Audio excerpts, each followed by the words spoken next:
मित्र हो, अजित पवार यांच्या निधनापासून राष्ट्रवादी काँग्रेसमध्ये सतत काही ना काही पण मोठ्या घडामोडी घडताना दिसतात. सुनील तटकरे आणि प्रफुल्ल पटेल या ज्येष्ठ नेत्यांना तर राष्ट्रवादी पक्षातूनच खलनायक ठरवलं होतं, विलन.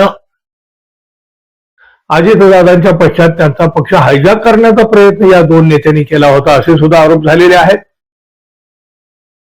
अजित पवार यांचे पुत्र पार्थ पवार हे राष्ट्रवादी पक्षावर आपला जम बसविण्याचा प्रयत्न करीत असल्याचंही चित्र निर्माण झालेलं आहे.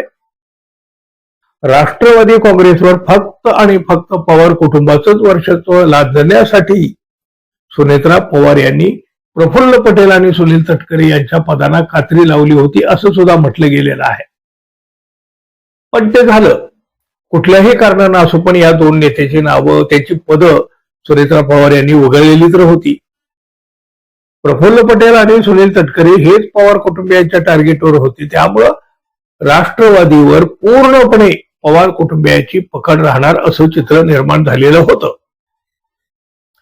पण त्यानंतर सुद्धा सुनील तटकरे आणि प्रफुल्ल पटेल या नेत्यांनी पक्षातली ही सगळी परिस्थिती अचानकपणे बदलून टाकलेली दिसून आलं. सुनील तटकरे यांना विधान परिषदेची आमदारकी ही आपल्या घरात आणली. स्वतः खासदार, मुलगी मंत्री आणि आता मुलगाही आमदार. आणि याची चर्चा होत असताना प्रफुल्ल पटेल यांनी सुद्धा एक मोठी बाजी मारली. छगन भुजबळ हे ज्येष्ठ नेते, ते राज्यसभेवर जाण्यासाठी उत्सुक होते. ऐनवेळी त्यांनाच कात्रचा घाट दाखवला गेला आणि प्रफुल्ल पटेल यांच्या जवळच्या असलेल्या राजेंद्र जैन यांना राज्यसभेवर पाठवण्याचा निर्णय झाला. छगन भुजबळ यांनी घातलेली एक अट त्यांना नडली. तटकरेंच्या घरामध्ये दिलेल्या 3 पदांचा दाखला देत तोच न्याय आपल्यालाही आपल्या कुटुंबालाही द्यावा असं भुजबळांना वाटलं. आपण राज्यसभेवर जाऊ, पण राज्यातलं आपलं मंत्रिपद समीर भुजबळ यांना दिलं जावं अशी अट छगन भुजबळ यांनी घातली आणि ही अट त्यांना नडली. छगन भुजबळ यांनी घातलेली ही अट मुख्यमंत्री देवेंद्र फडणवीस यांनी अमान्य केली आणि यातच प्रफुल्ल पटेल यांनी डाव साधला. आपल्या जवळच्या राजेंद्र जैन यांना ही उमेदवारी मिळाली. आता मिळाली, मिळवली, दिली.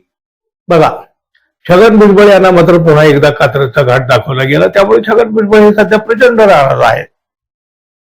तर दुसरीकडं सुनील तटकरे आणि प्रफुल्ल पटेल यांनी पवार कुटुंबियावर मात करीत अजितदादांच्या पश्चात पक्षावर आपलं वर्चस्व आहे हे दाखवून दिलं. खरं तर त्यांनी ते वर्चस्व सिद्धही केलं म्हणावं लागेल. तटकरे आणि पटेल हे राष्ट्रवादीचे 2 वरिष्ठ नेते भाजपच्या ओंजळीनं पाणी पितात असं म्हटलं जातं. एक ना एक दिवस अजित पवारांचा पक्ष ते भाजपच्या दावणीला नेऊन बांधतील असंही अनेकांना वाटतं. हे दोन्ही नेते पक्षातून बाजूला पडत आहेत असं वाटत असतानाच त्यांचं पक्षावरचं वर्चस्व अबाधित राहिल्याचं आता समोर आलं. त्यामुळं पवार कुटुंबाची पक्षावरील पकड कमकुवत होती की काय, हा प्रश्न पुन्हा निर्माण झाला. मित्र हो, भविष्यात पार्थ पवार यांनाच बाजूला सारलं जाईल काय? तुम्हाला काय वाटतं मित्रांनो, जरूर सांगा. आणि आपण अजून आपल्या चॅनलला सबस्क्राईब केलं नसेल तर कृपया सबस्क्राईब करावं ही अपेक्षा आहे. धन्यवाद. पुन्हा भेटू. नमस्कार.